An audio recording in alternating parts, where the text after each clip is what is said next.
Hello friends. आज की class में हम लोग क्लास 7th की इकाई 1 परिमेय संख्या के बारे में पढ़ने वाले हैं। तो चलिए चलते हैं अपने टॉपिक की ओर। फ्रेंड्स, मेरा नाम है विपिन दीक्षित और मैं आज आप लोगों की क्लास ले रहा हूं। तो परिमेय संख्या जानने से पहले हम लोग थोड़ा बहुत इससे जुड़ी हुई चीज़ों के बारे में जानते हैं, जिसमें हमारी पहला टॉपिक है प्राकृतिक संख्या।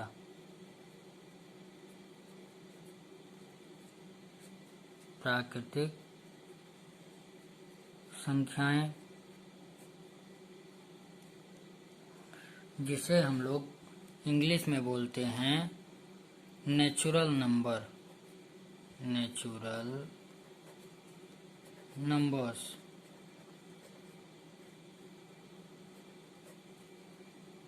और सेकंड जो हमारा टॉपिक है वो है पूर्ण संख्याएं। पूर्ण संख्याएं, जिसे हम लोग इंग्लिश में बोलते हैं होल नंबर्स।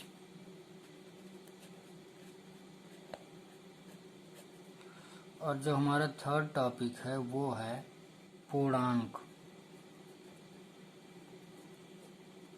जिसे हम लोग इंग्लिश में बोलते हैं इंटीजर्स।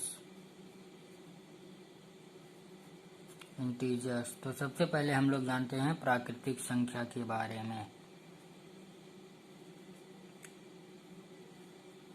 प्राकृतिक संख्याएं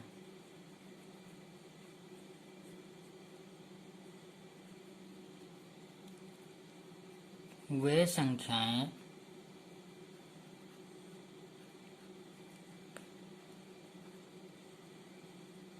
जिन्हें हम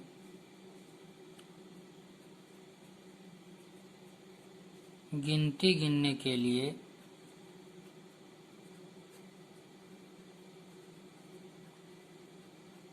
प्रयोग करते हैं।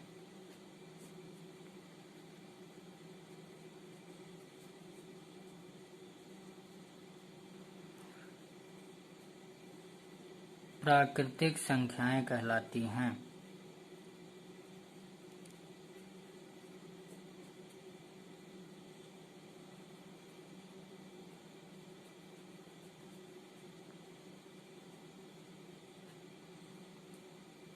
वे संख्याएं जिन्हें हम गिनती गिनने के लिए प्रयोग करते हैं प्राकृतिक संख्याएं कहलाती हैं। एग्जाम्पल देखते हैं। आप लोगों को पता है कि हम लोग गिनती कहाँ से स्टार्ट करते हैं? 1 से। कैसे गिनते हैं? 1, 2, 3, 4, 5, 6, कॉमा डॉट डॉट डॉट, जहाँ तक आप गिनते हैं। और हाँ फ्रेंड्स, शायद आप लोग एक गलत फहमी में हो कि ये इनफाइनाइट तक होता है, लेकिन नहीं। इनफाइनाइट का मतलब होता है कि जहाँ तक हम गिनती ना कर सकें, अगणनीय हो, जिसको हम ना गिन सकें, उसे अनंत कहते हैं। लेकिन आपने परिभाषा में अभी अभी सीखा कि गिनती गिनने के लिए प्रयोग करते हैं, वो क्या होती हैं? प्राकृतिक संख्याएं। तो गिनती गिनने के लिए जो प्रयोग की जाती है वो ये संख्याएं हैं 1, 2, 3, 4, 5, 6 डॉट डॉट डॉट, जहाँ तक आप गिन सकते हैं। प्राकृतिक संख्या हमारी इनफाइनाइट तक नहीं होती है, जहाँ तक आप गिन सकते हैं वो होती है हमारी प्राकृतिक संख्या। अब हम लोग चलते हैं पूर्ण संख्या पर। पूर्ण संख्याएं। पूर्ण संख्याएं क्या होती है? जिसे हम लोग अंग्रेजी में होल नंबर्स बोलते हैं। 0 के साथ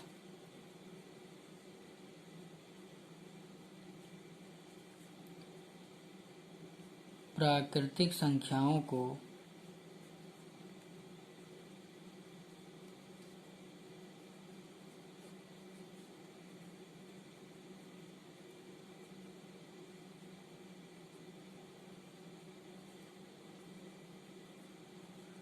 सम्मिलित करने पर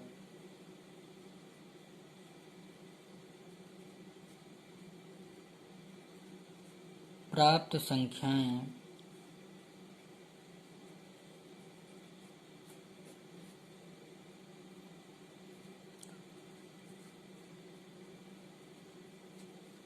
पूर्ण संख्याएं कहलाती हैं। कहलाती हैं। ओके। 0 के साथ प्राकृतिक संख्याओं को सम्मिलित करने पर प्राप्त संख्याएं पूर्ण संख्याएं कहलाती हैं। एग्जाम्पल देखते हैं।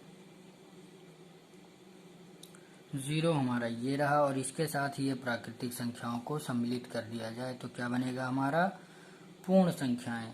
तो प्राकृतिक संख्या हमारी क्या है 1, 2, 3, 4, 5, 6, डॉट डॉट डॉट जहाँ तक आप लोग गिन सकते हैं। ठीक। अब हम लोग चलते हैं पूर्णांक की ओर। तो चलिए चलते हैं, देखते हैं पूर्णांक किसे कहते हैं।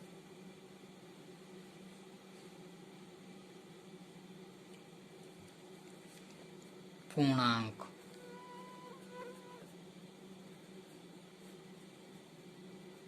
जिसे हम लोग इंग्लिश में बोलते हैं इंटीजर्स। सो पूर्ण संख्याओं के साथ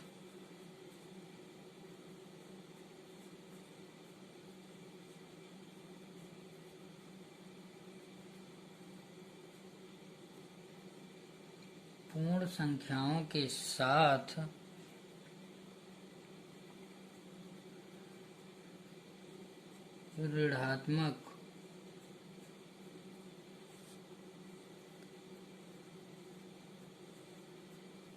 प्राकृतिक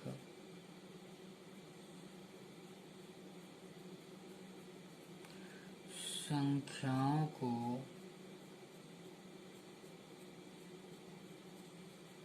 सम्मिलित करने पर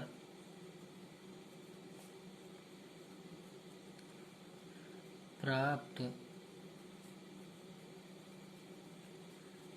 संख्याएं पूर्णांक कहलाती हैं।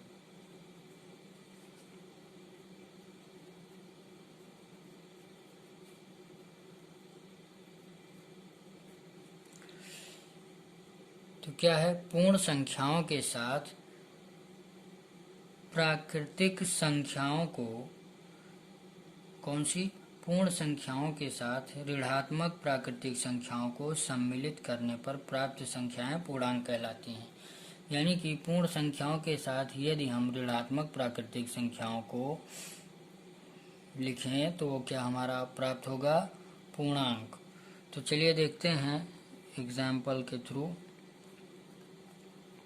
जैसे कि हम लोग यहाँ पर पूर्णांक को लिख लेते हैं 0, 1, 2, 3, 4,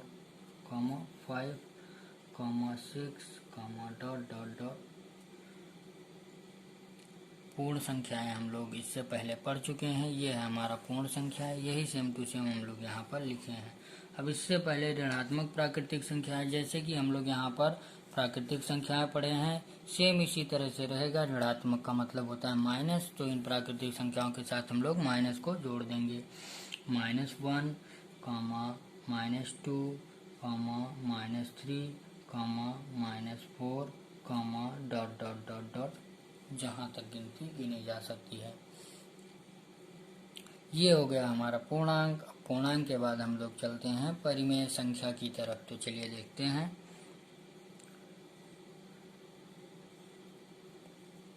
परिमेय संख्या। परिमेय संख्या क्या होता है? वे संख्याएं जिन्हें p/q के रूप में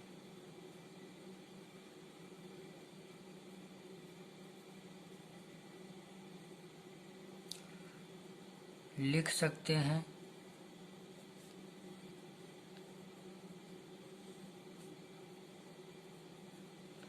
जहां P और Q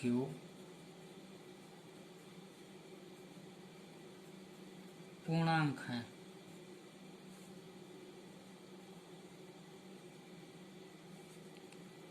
और Q 0 के बराबर नहीं है, परिमेय संख्या कहलाती है।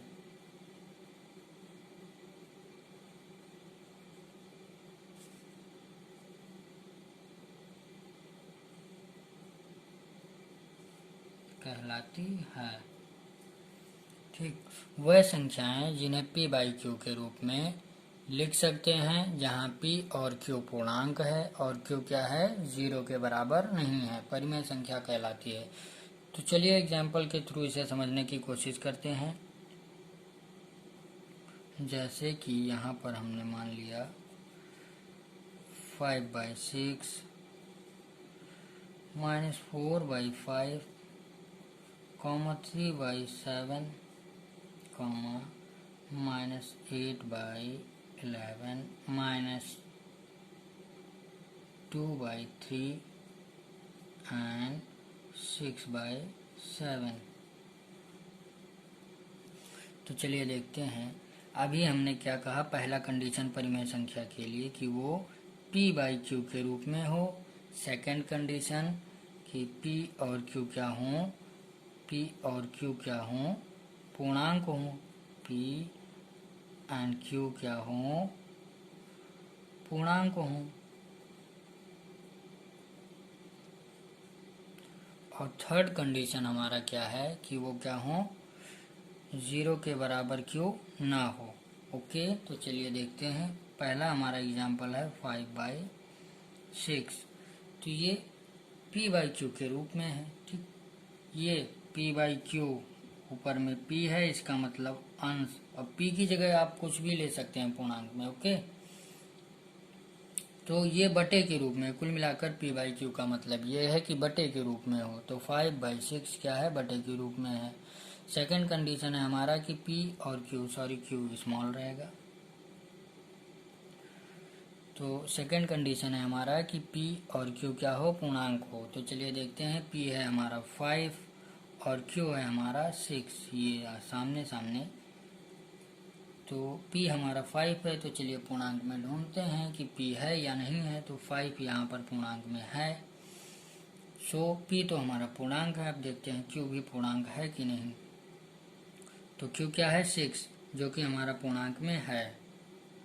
सेकंड कंडीशन, पहला कंडीशन फॉलो किया, सेकंड कंडीशन फॉलो किया। अब देखते हैं कि क्या Q इज इक्वल टू 0 है या नहीं है।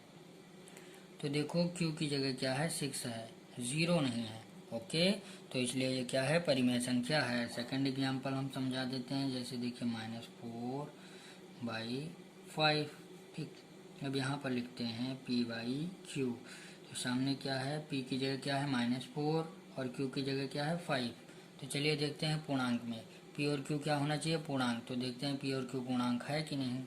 तो -4, P -4 है और पूर्णांक में भी -4 है, इसलिए P क्या है, पूर्णांक है। Q देखते हैं, Q है 5, तो 5 यहाँ पर पूर्णांक में है, इसलिए ये क्या है, पहला कंडीशन हमारा फॉलो कर रहा है। सेकंड कंडीशन, सेकंड भी फॉलो कर रहा है, पूर्णांक भी है।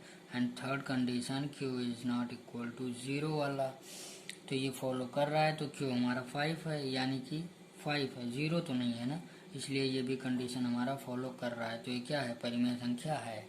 ओके, उम्मीद है यहाँ तक आप लोगों के समझ में आया होगा। आगे का हम लोग अगले लेक्चर में डिस्कस करेंगे। सो आपको अगर हमारा वीडियो पसंद आया हो तो प्लीज़ लाइक शेयर